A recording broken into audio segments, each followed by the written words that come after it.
We're gonna, ladies, we're gonna start.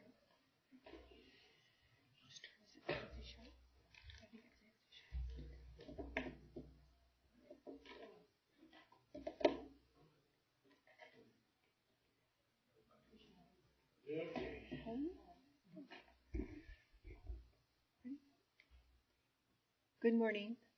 I would like to call to order the Board of County Commissioners for Arapahoe County this Tuesday, September 27th. To my left is our County Attorney, Ron Carl, and to my far right is Jolene Sanchez, Assistant Clerk to the Board. Would you please call roll? Commissioner Bobbitt? Here. Commissioner Holland? Here. Commissioner Sharp? Here. Commissioner Jackson? Here. Commissioner Doty? Here. Commissioner Holland, would you please lead us in the pledge? Please join me. I pledge allegiance to the flag of the United States of America and to the republic for which it stands, one nation, under God, indivisible, with liberty and justice for all.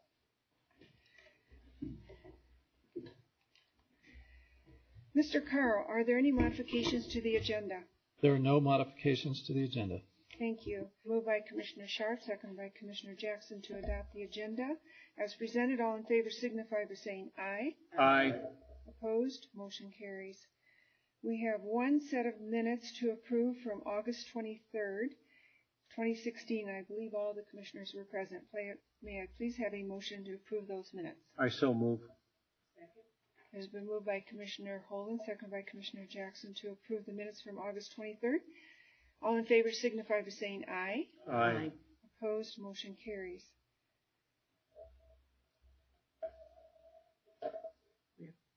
We have more minutes here? Yeah. I didn't see those. Okay, so now we'll have a motion to approve the minutes from August 30th and September 6th. May I please have a motion to approve those minutes? I so move. It has been moved by Commissioner Holden, seconded by Commissioner Jackson to approve the minutes from August 30th and September 6th. All in favor signify by saying aye. Aye. Opposed? Motion carries. Now is the time for any citizen wishing to address the board on any issue that is not on the agenda this week. Please come forward. Seeing none? Oh, I didn't see you get up. I'm sorry. A little slow. Would you please state your name and address for the record? And just for your information, we allow 3 minutes, and when the yellow light comes on, that will indicate you have 30 seconds left, and when the red light comes on, it indicates your time is up.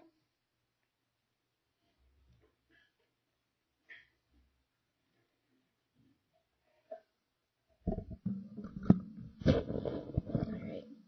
My name is Natasha Adler, Adler, and I live in Lakewood, Colorado, 1504 South Owen Street. Good morning. Again, my name is Natasha, and I'm before you today as a representative of the campaign that's organized to oppose the tobacco tax that will appear on your ballot this fall. My request is that the Arapahoe County Commissioners take an official position opposed to what should be enumerated as Amendment 72.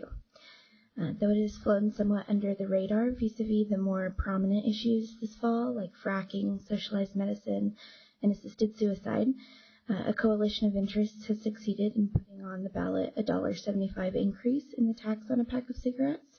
It's currently 84 cents, and it will be raised to a total of $2.59. And then 22% will be increased on cigars, pipe tobacco, and other tobacco products. committing to raise $315 million per year, which will be divided among a variety of grant-receiving organizations, which include veterans, rural doctors, tobacco-related research, and only 16% will go to cessation efforts. None of the money will be going to address the real needs of our cities and our counties, such as education, transportation infrastructure, water storage, etc. There's 4 reasons I'm asking you to oppose the tobacco tax today. The amendment creates a permanent grant-making revenue stream in the Colorado Constitution. It's a regressive tax that creates a disproportionate effect on Colorado's most vulnerable. And crime from illicit trade goes up along with cigarette tax. If this tax succeeds, we're likely to see more contraband cigarettes coming to Colorado from other states. We'll have the highest tax compared to any other state around us. Wyoming, the tax is 60 cents, and Nebraska, it's 64. And then finally, this tax results in no new monies for our government, not a penny. The other side of this issue says they want to reduce smoking, but if you look at the ambitious new programs they want to create, it would be hard to argue that they want to reduce smoking all of that much. If discouraging young people to smoke was the point, the tax proponents would have created an amendment that raised the age of someone who smokes. Other states have raised the smoking age from 18 to 21, and several more have ballot issues they're deciding on this fall. I have provided your clerk with a fact sheet on Amendment 72, a sign-up sheet to be listed as a supporter on Amendment 72, and a copy of my talking points today with instructions on how to get it back to me. Thank you. Thank you, Ms. Adler. Anyone else? Okay.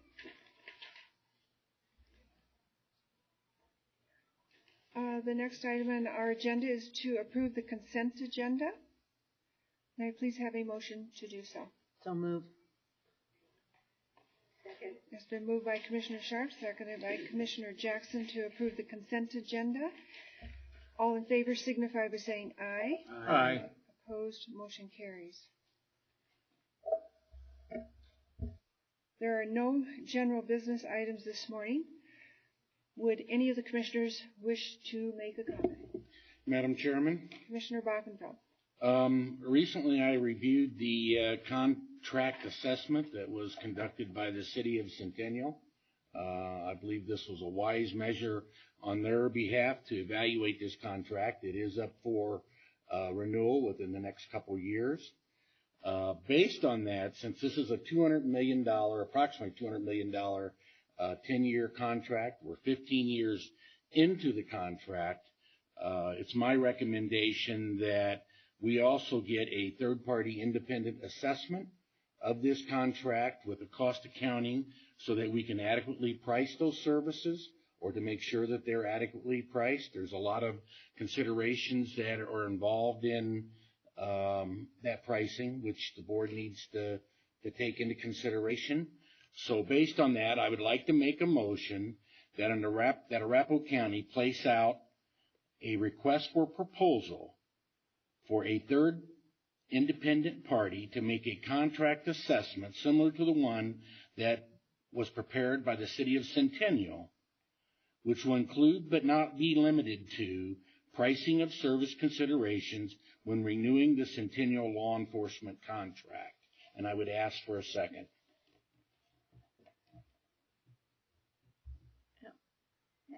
I have a question. And really, mine is, really more of sort of a scope and that kind of thing, and to determine a scope and a cost prior to, I think it's, they're reviewing the contract, probably a good idea at some point in time to review the contract in the county. But my question is really, should we first be saying what's the scope of the work and what the cost might be to doing that, and if it's going to be, if this might be considered in 2017, should that be incorporated into and discussed for a budget?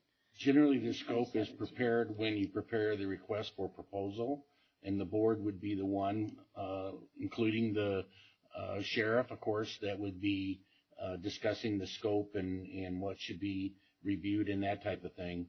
The first step is to get a support from the board that we need to get an independent third-party evaluation who has expertise in these type of contracts to be able to advise the board on all considerations before they make their decisions on renewing the contract. But I'm in line with, yes, the scope would be prepared after we take the first step. And which I've asked that, pricing considerations be part of that, but not limited to, which means the board and the sheriff or whoever could also expand those considerations or what else they want to look into. Okay. And I was not available when this discussion took place yesterday, so if there was more discussion or the sheriff has had any comments based upon the idea, I didn't hear those, so. Commissioner Jackson? Yes, in consideration, Commissioner Sharp, there was not a lot of discussion. It was not a robust discussion, and the sheriff was not included in that discussion. So I am reluctant to agree to this until we have such a robust discussion. And this might be something that, since the contract is not due to be renewed for, I think, until 2018, if I'm not mistaken, I don't see the hurry to do this if in the circumstance we would wish to do it. And my suggestion would be to defer this conversation until our new commissioners are on board and everybody understands what the scope, what the intent is, and so on. This feels very kind of impromptu, if you will, or just kind of it hadn't been on our radar before, and so to make a decision on it now just seems premature to me. Madam Chair. Commissioner Sharp? I would advocate that we have put this on as maybe a study session here in the next shortly, because I know that if there is a desire to move forward, we need to have something in for 2017. We need to put something in the budget for next year. So maybe that would help us with, I know we've talked about an audit of a different nature, and we're trying right now to see how much that might cost with a limited scope. And so maybe that could help us see whether that is something that should go into the budget. So that would be my suggestion, that we put it on, get it on a study session and have that discussion about what we need to be looking at in terms of a contract, because it should work. Obviously, any contract should work for, for the county. Our fiduciary responsibility is the county. And so I think, taking a look at that agreement, which honestly, I have not, it's been in place a long time, and I have not thoroughly looked at it and read through it. So that would just be my suggestion. Commissioner Holland? Thank you, Madam Chair. I'm making an assumption, and maybe Commissioner Bockenfeld can comment on it. I mean, I think we should get the fair value out of what the contract provides, ensuring us that we're getting paid for all the work that we're doing. But at the same time, I think we have to consider, and I agree with Commissioner Sharp, that it's important that we delve more deeply into this issue and ensure that during our budget negotiations for the next fiscal year that we include those discussions and the amount of such a study in the budget rather than just moving forward today on it. So I would recommend and support the effort to have a more in-depth study session in an expeditious manner to address Commissioner Bockenfeld's concerns. But I do think it has to be taken in context of our budget. And I also agree. I would like a study session so we could delve into this more. I think that's a great idea. So we have a motion. Commissioner Bockentown. Just one brief comment. Again, as I mentioned, I've been on this board for 12 years. Contract's been in place for 15 years.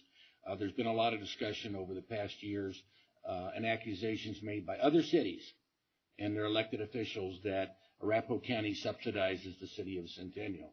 I think a third independent party evaluating this contract and giving all the considerations, and that the board being on record as to what considerations that they're making in regards to the pricing of this contract would be supported by that third independent contractor. So that when those accusations are made in the future, that we have something to support other than an internal document being put together, which is what we have today and have had for 15 years. So there is a lack of a second, I believe, at this time, and I will go back to the chairwoman. So do we have a second? So I don't think we do. Okay, thank you. So the motion will die. Thank you. Although I do hear a consensus to have a study session set for this discussion. So if our assistant could do that, that would be wonderful. Any other comments by any of the commissioners? Seeing none, the meeting is adjourned.